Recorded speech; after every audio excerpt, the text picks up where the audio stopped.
Hello, welcome to Resume Revitalization. My name is Valentina Bafunwa, and I am the CEO and founder of Fiat Career Coaching.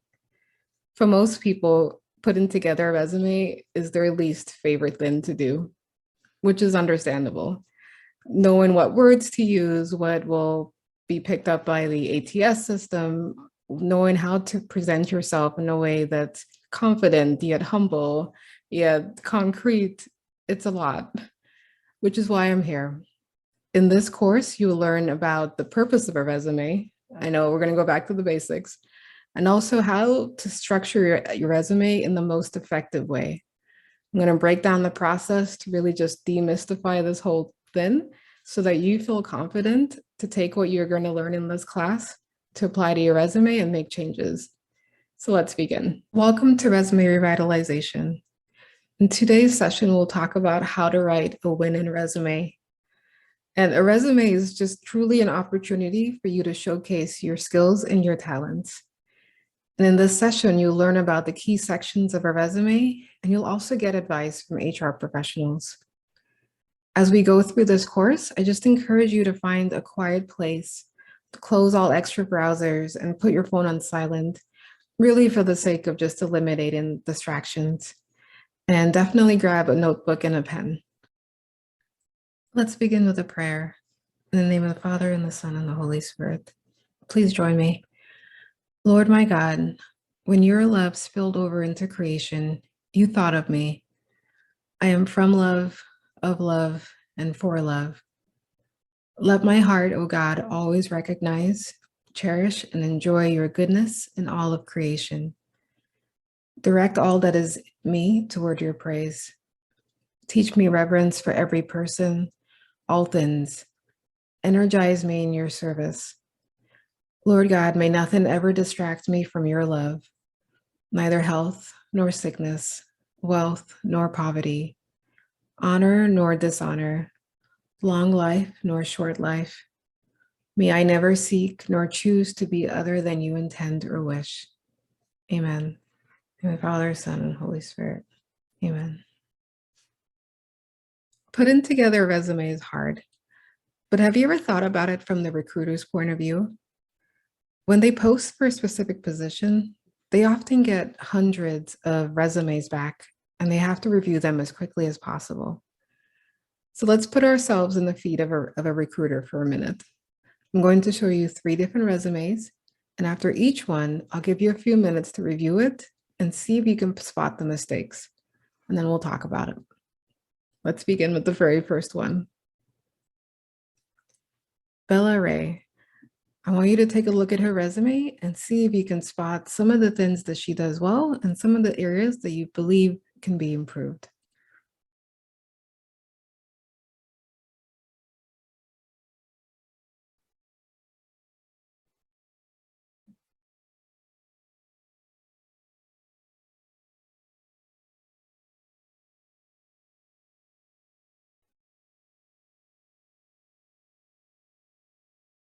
Did you spot the mistakes? Or let's actually begin with where she did well. Bella did a really good job of structuring her resume in a very clear manner.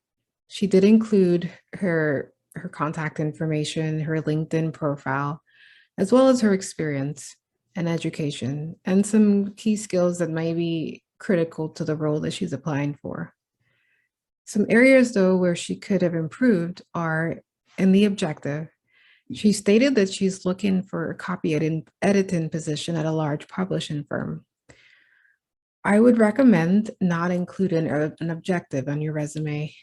There's actually a much better way to state your intent instead of laying it out in this way, and we'll talk about that in a few minutes. Additionally, if you notice that the very first experience that she lists as a copy editor for books for kids, she is missing a period at the end. I know that might seem minor, but these are the things that a recruiter will pick up on. Additionally, her second career or her second position as a reporter, she only listed her start date. So we really don't know how long she was in the position for. We can assume that it was 2 years, but maybe not. And then also she does list that she worked at Subway, which may or may not be relevant to the position that she's applying for. And I'm going to err on the side that it's really not. If she did want to include it, just so she doesn't show that there's a lack of employment, she could provide details as to what she did and how it related to the position that she's applying for. She just said that she helped to make sandwiches, which is valuable. However, did she categorize? Did she create any training? Was there an opportunity to review the menus and edit them? Was there an opportunity to train people? Were there skills that she picked up while she worked at Subway that could be transferable in a certain sense? These are the ways that a recruiter or a manager will be reviewing her resume. Let's go to the next one. Now, this one's a little bit trickier, so I'm going to guide you through this a little bit. I want you to look at her education first and see if there's any information that's missing or any punctuation that could be adjusted.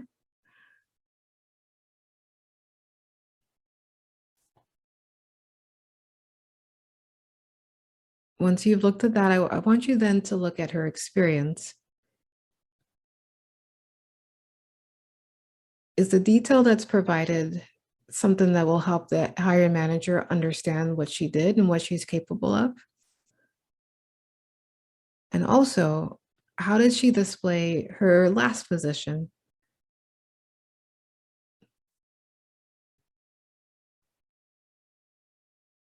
And then finally, we look at her skills and interests. Are all of those applicable to the role?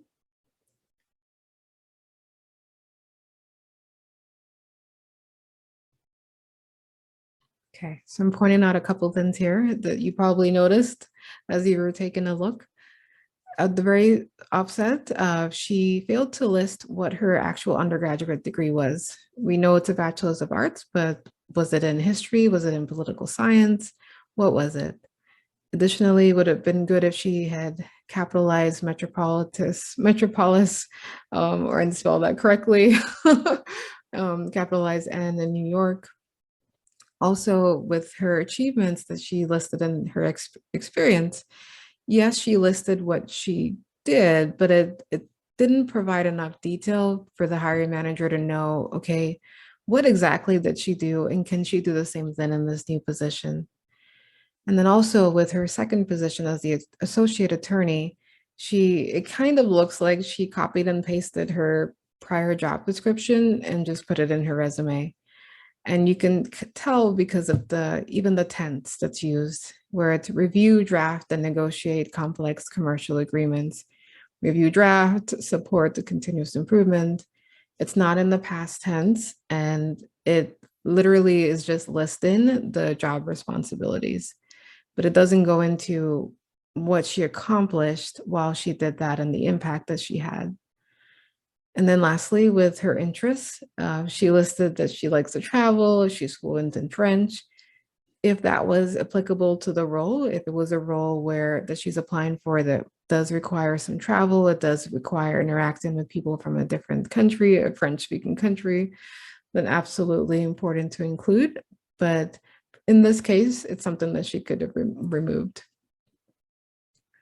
So that's our resume too. Let's jump to the very last one. And we have Marilyn, and Marilyn is applying for a restaurant manager position. And I'll give you a few seconds to look at that as well.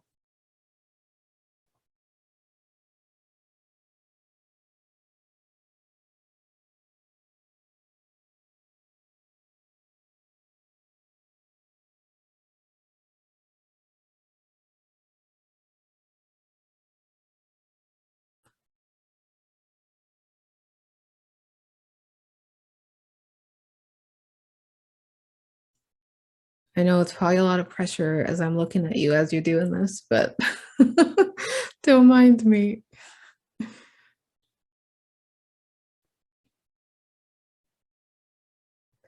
Okay. You probably noticed that the very first sentence, the very first two sentences, she didn't include an objective, but instead she included a position and statement, which is great. The only thing is that she probably should have had somebody review it or reviewed it herself, because she did repeat the words detailed oriented again. So that could have been removed. Also, the word manager is spelled wrong, and she has a couple extra commas where it's not needed and is inconsistent with including periods at the end of her bullets and or not. It's just very important to be consistent. And then also with her education, she listed what she studied in Littleton College, but she didn't put what year that she was there. And that's something that's important to always include.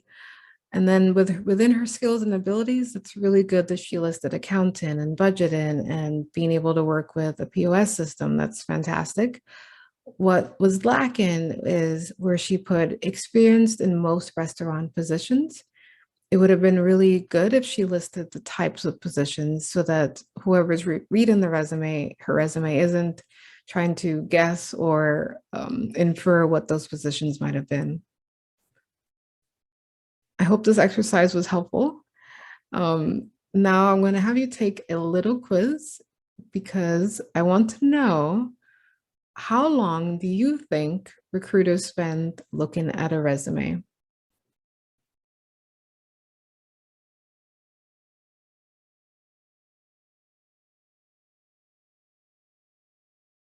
According to a study done in 2018, recruiters only spend about 7.4 seconds reviewing a resume. And I know you're probably thinking, that's not enough time. You're right, it's not. And so that's why we really need to ensure that we are including the right things and removing the things that are unnecessary in our resume. And asked, what are some of the best and worst resumes she's ever seen?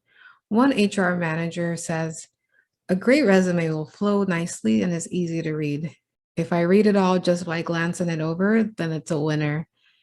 Some of the worst resumes have typos, too many spaces, and misspelled words, difficult to read and sloppy. And we don't want our resumes to look like that. A recruiter, Simona, when asked the same question, said, the best ones are easy to follow a candidate's career path throughout the years, no more than 4 to 5 bullets or sentences expounding on summary of work, not a task list, 1 to 2 pages, easily readable, 10 to 12 point font. Some of the worst, though, are the career path is not presented logically. It jumps around from year to year, or the font is too small or too creative. You don't have to include any cursive on a resume. Or it only provides a task list, so no achievements or summaries of responsibilities, and it's longer than 2 pages. It includes multiple font colors and various pictures, either in the background or in the content. So really, as you can see, none of those extra things are needed, really just the basics. And we're going to talk about what those basics are. There are many ways to write a resume. Depending on your industry, certain aspects or certain information may be more important than others to include. However, there are still some key elements that are consistent across most resumes. Before you start this section or after this section, I do encourage you to take some time to research your specific industry and the specific job that you're applying for to find out what is the common resume structure that is right for you. In this section, I'm going to go over a chronological resume and go through the key elements in that way. A resume is just an opportunity for you to tell your professional story. And the best way to start with that is to actually list it out. If you've never done this before, I do recommend that you take some time to list all of the jobs that you've ever had, all the way from high school till now, to list all of the things that you did, what you accomplished through it, the people that you impacted, and even your volunteer experience. Just list it all out. From there, you will be using that as the raw materials to build out your resume. Again, if you've never done this before, or if you really want to just start over from scratch, that's a good place to start. In terms of the key elements of a resume, first is your contact information. Then it's your position and statement and areas of expertise, and I'll explain what that is shortly. Your experience, your education, certifications, and organizations that you're a part of, and then your volunteer experience. And we'll begin with your contact information. This is important because the primary question you're trying to answer, you're going to answer is from the recruiters, how can I get a hold of you? Throughout this section, we'll use Miriam as an example. Miriam is from Lincoln, Nebraska, and she lists that as her contact. She puts her email address, her phone number, and as well as a link to her LinkedIn profile. You'll notice that Miriam doesn't include her street address or her apartment number, and that's intentional. And these days, you actually don't need to list your apartment number or your street address for your own privacy. So just be assured that you can just list your city and your state, and you'll be just fine. You'll also notice that Miriam has capitalized her name. It's bolded, it's large, so people can actually see it easily. And she's using a Times New Roman font. I recommend that you use a very standard font. You don't have to get fancy, just like that recruiter mentioned. And then always include your email address or just a way for people to contact you, and ensure that your email address is professional.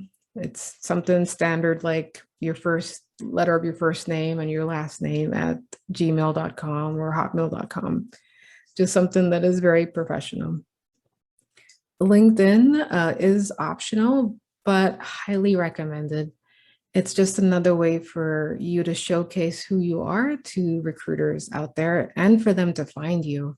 It's something that I've used in the past, and it's been a great way to find a job. So I highly recommend that. The second key area that is really critical that most people don't know about is a position and statement and areas of expertise.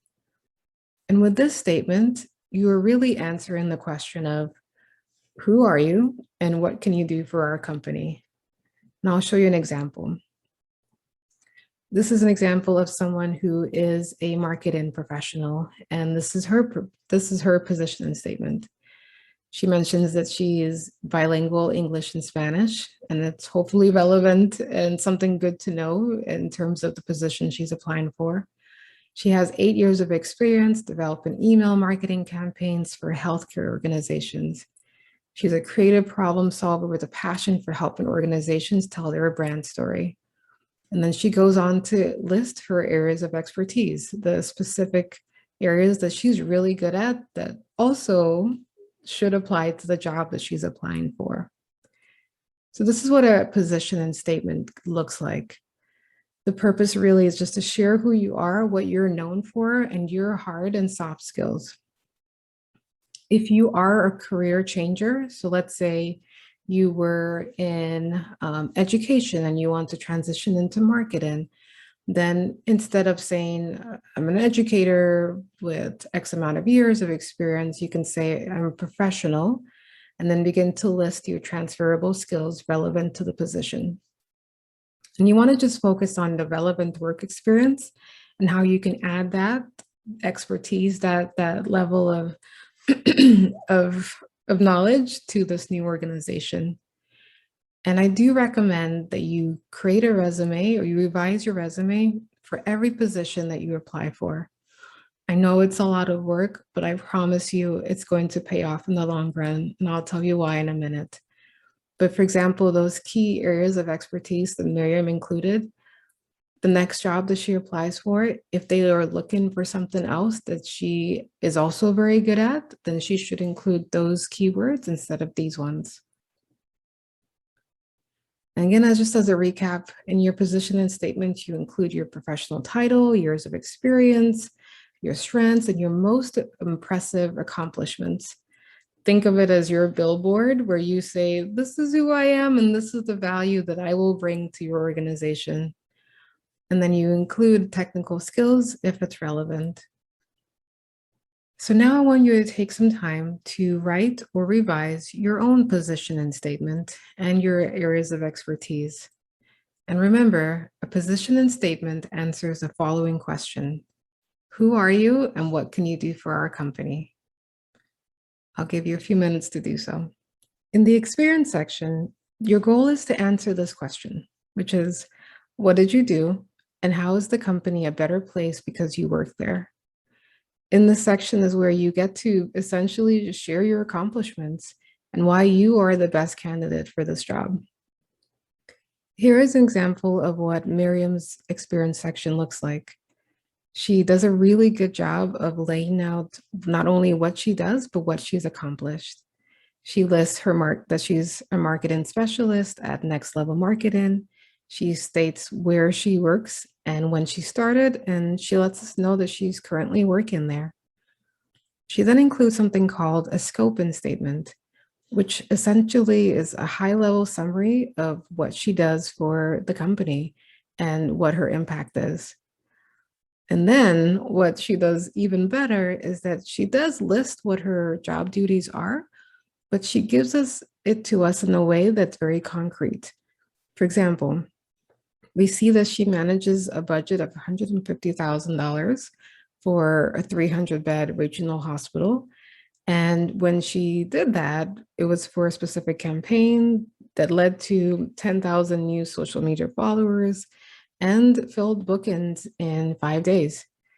She also lets us know that she has analyzed campaign results for a 100-bed hospital in central Nebraska, and that led to an increase in the website traffic and in service inquiries by 25%. She lets us know quantifiably what that impact is. And then she also shows the scope of her abilities by including that she proposed and developed a quarterly client workshops, and that created a new revenue stream for the company. So in a nutshell, we understand who she is, what she's capable of, and the impact that she could potentially have with this new organization. As you create your experience section, not only are you looking at what you've done over the past couple of years, but another key point is to look at the actual job description. Take time to actively highlight the keywords in the job post that align with your skills and knowledge, and ensure that you're including those keywords, those same exact keywords in your job experience if you have that experience. So as a recap, when you do this, you want to make sure you include your title, the company name, the location, and the dates that you work there or are currently working there when you started. Utilize keywords from the job description. This is what the applicant tracking system does look at. This is really, really important. If you don't remember anything else from this class, do remember to include keywords from the job description that apply to your own skills and ability. Additionally, when you're creating your experience section, look at it from this point of view. You want to show that there was a problem that you solved by a specific action or specific actions, and then you can share what the result was. So for example, what Miriam did well was she shared that there was a hospital that was advertising a new delivery wing. She conducted this email campaign and it led to more social media followers and filled bookings. She essentially walked us through this. And then it's always good to list your accomplishments versus your responsibilities. And you can list your responsibilities as long as you incorporate your accomplishments. Another really key point is you notice that Miriam does a really good job of starting each bullet point with an action word. And it can be really hard to come up with action words, and just want to encourage you to not use words like helped or just something that is very common. There are a lot of other good words out there, and I put together a document that you can use to reference as you spruce up or as you enhance and revive your resume. So in the next section, you'll have the opportunity to download it and use it for your own resume. When it comes to documenting your accomplishments, it might be hard to know where to start.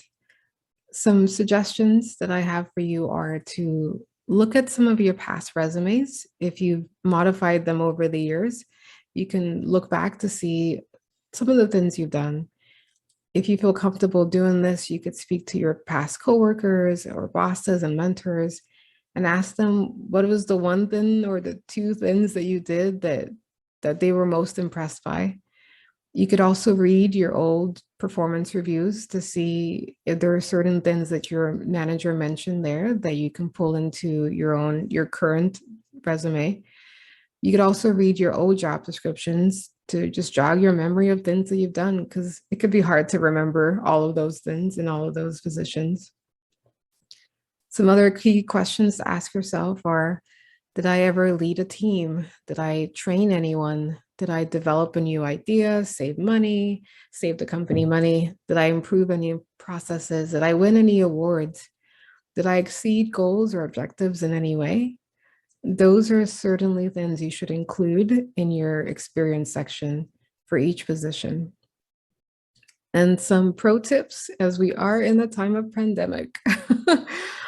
If you are looking for a job that you can do remotely, and if you have worked remotely, then go ahead and add that in your experience section that you are really good with using Zoom or WebEx or any other type of remote working tool. Also, be sure to highlight any of your achievements that you've accomplished during the pandemic. Did you create new processes specifically during this time that you want to highlight? Then definitely include that. And now it's your turn. I want you to go back and look at your current experience section and see what are things that you can tweak. Are there accomplishments that you can add? If so, go ahead and list 3 to 5 accomplishments from your current or previous job and utilize in the framework of the problem that you are trying to solve, the action that you did to solve it, and then the result. And here are the questions again to jog your memory. When it comes to the experience section, Laura, an HR manager, had this to say. For some of the best resumes, she says that they're easy to read and navigate through, and it focuses on achievements with results, versus the worst have lots of wasted space. For example, put in a large border on the side, or using the resume to regurgitate the job description, well, their own job description. She says, I want to know results and what you did while you were in that role. For example, while as a manager, one can say manage the team, but put more detail. How many did you manage? What did you achieve? Did you develop and promote anyone? Was it multi-state? Were there multiple locations, etc.? So we've just talked about these things and why it's so important to add this level of detail to the experience section. In this particular section, you're answering the question, do you have the knowledge to do this job? And I am confident that you do. So this is where you put your education, just like Miriam did. She put her, whatever her college degree was, which was a Bachelor of Science. You would put whatever yours is, and what the specific degree, where she got it from, the location, and the year she graduated. She also included relevant certifications and the year that she got them, and then included relevant volunteer experience. She mentioned that she designed the bakery website in a bakery in Hastings, and that she indicated that she currently does that. This is also a good place where you can include any organizations or associations that you're part of. However, it's strongly recommended that you not include any political or religious affiliations unless they're relevant to the position that you're applying for. So in total, the key things in this area are to include the title, the year, and like I just mentioned, the organizations and associations are optional. In this particular section, you're answering the question, do you have the knowledge to do this job? And I am confident that you do. So this is where you put your education, just like Miriam did. She put her, whatever her college degree was, which was a Bachelor of Science. You would put whatever yours is, and what the specific degree, where she got it from, the location, and the year she graduated. She also included relevant certifications and the year that she got them, and then included relevant volunteer experience. She mentioned that she designed the bakery website in a bakery in Hastings, and that she indicated that she currently does that. This is also a good place where you can include any organizations or associations that you're part of. However, it's strongly recommended that you not include any political or religious affiliations unless they're relevant to the position that you're applying for. So in total, the key things in this area are to include the title, the year, and like I just mentioned, the organizations and associations are optional. Now let's talk about some final tips. I recommend that you use a program called JobScan. And if you're not familiar with it, it's a really great website where you can include your copy and paste your resume and then copy and paste the job description for the job that you're applying for. And they can point out any keywords that are aligned and will let you know that if you need to add more and where you should do that. Also recommend, I know this sounds pretty basic, but make sure that you review, and review your resume. Have someone look at it. You can go onto my website and we can book a time where I can review it for you and provide actual word suggestions for you. Also encourage you to save it as a PDF if the system that you're uploading into provides that option. And if you do use a PDF, ensure that you use a good file name. Recruiters receive many PDFs or many resumes, so just put it as your first name and your last name resume. And then lastly, be sure to just pray and breathe. Pray as you're putting together your resume, and when you send it in, know that God is with you. He's never going to leave you, and He has the best job planned for you. Thank you for joining today's session on resume revitalization. We've talked about the purpose of a resume and how it's an opportunity for you to showcase your skills and your abilities. We've also walked through the elements of a resume, and you've also heard from HR professionals. I recommend that you take my LinkedIn profile crafting class, where you learn how to take your resume and display it in a way in your LinkedIn profile that truly captures the eyes of HR managers and recruiters. And I want to leave you with a final verse. Submitting resumes can be a daunting experience, and it can also be overwhelming trying to revise it. So I just want to leave you with this verse that I hope will encourage you. And it's from Joshua 1:9. And it goes, "Have I not commanded you? Be strong and courageous. Do not be frightened, and do not be dismayed. For the Lord your God is with you wherever you go." And some homework for you. I encourage you to continue updating an aspect of your resume. We've started a couple areas today, and I just encourage you to continue with that based on today's session. And then memorize Joshua 1:9, just as you see here. And then finally, on the slide, it says New Chapi, which means begin again. If at any point you get discouraged, or maybe you submit your resume and you may not get the response you want, don't give up. Just begin again, because your Lord, our God, is with you wherever you go. All right, thank you again, and I will see you at the next class. God bless. Bye.